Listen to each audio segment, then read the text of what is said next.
کیا زندگی میں کبھی ایسا وقت آیا ہے جب تمہیں سچ بولنے کی بھی سزا مل رہی ہو، یا جب تم نے سب کچھ کھو دیا ہو، یا پھر جب تمہیں لگا ہو کہ تم سب کچھ جانتے ہو؟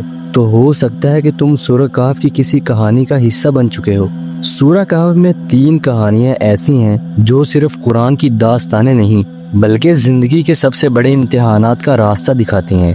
یہ کہانیاں تمہیں سکھاتی ہیں مصیبت میں ایمان کیسے بچانا ہے، برکت میں شکر کیسے نبھانا ہے، علم میں فخر سے بچ کر تواضع کیسے سیکھنی ہے۔ آج ان تینوں کہانیوں سے ہم یہی سیکھیں گے جو تمہاری سوچ اور زندگی دونوں بدل سکتی ہیں۔ وہ جوان تھے، ایمان والے تھے، لیکن رہتے تھے ایک ایسے شہر میں جہاں لوگ شرک کرتے تھے۔ جب ان کے لیے رہنا مشکل ہوا تو انہوں نے شہر چھوڑ دیا، صرف اللہ کے لیے، نہ پیسہ نہ مکان، بس ایک غار اور اللہ پر بھروسہ۔ اللہ نے انہیں سلا دیا 300 سال تک، اور جب جاگے تو شہر میں سب اللہ کو ماننے لگے تھے۔ جب بندہ اپنا سب کچھ چھوڑ کر صرف اللہ کو چنتا ہے تو اللہ اس کے لیے سب کچھ بدل دیتا ہے۔ لیکن یاد رکھو، اس راستے میں اکیلے چلنا پڑتا ہے۔ اگر ساتھ نیک لوگ ہوں تو اللہ کی مدد ضرور آتی ہے۔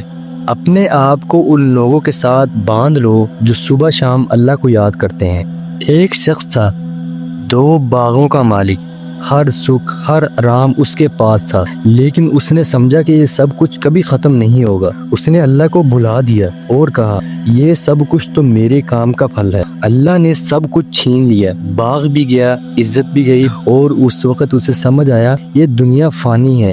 یہاں سے ہمیں یہ سبق ملتا ہے کہ مال ملنا نعمت ہے، لیکن اگر شکر نہ کیا جائے تو وہی مال عذاب بن جاتا ہے۔ جو کچھ ملا ہے وہ ایک ٹیسٹ ہوتا ہے، اور تمہارا رویہ ہی تمہارا نتیجہ بناتا ہے۔ قرآن میں اللہ فرماتا ہے، زندگی کی مثال اس پانی جیسی ہے جو گرتا ہے، پھر سوکھ جاتا ہے اور ہوا اسے اڑا لے جاتی ہے۔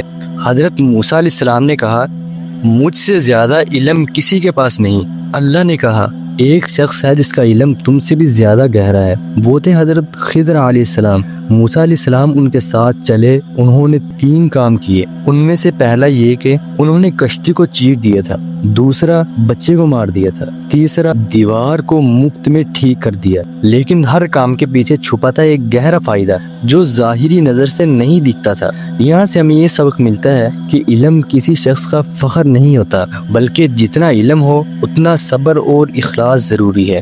اچھا طالب علم وہی ہے جو ہر وقت سیکھنے کو تیار رہے، بغیر فخر کے۔ سورہ کہف ہمیں سکھاتی ہے، مصیبت میں اللہ سے جدا مت ہونا، برکت میں غرور مت کرنا، اور علم کے ساتھ کبھی فخر مت کرنا۔ زندگی کا ہر موڑ ایک ٹیسٹ ہوتا ہے، کبھی لوگ تمہارے خلاف ہوں گے، کبھی پیسہ تمہیں گمراہ کرے گا، اور کبھی تمہارا یہ رویہ کہ میں سب کچھ جانتا ہوں یہ تمہیں گرا دے گا۔ لیکن اگر تم ہر وقت اللہ کے ساتھ جڑے رہو تو ہر ٹیسٹ تمہارے لیے ایک نئی منزل بن جاتا ہے۔ اگر تمہیں یہ ویڈیو پسند آئے تو صرف لائک مت کرو، ایک نیت لو کہ تم اپنی زندگی کے ہر ٹیسٹ میں اللہ کا راستہ نہیں چھوڑو گے، اور ہر جمعہ سورہ کہف ضرور پڑھو گے، کیونکہ یہ صرف قرآن کا حصہ نہیں، تمہاری زندگی کا راستہ ہے۔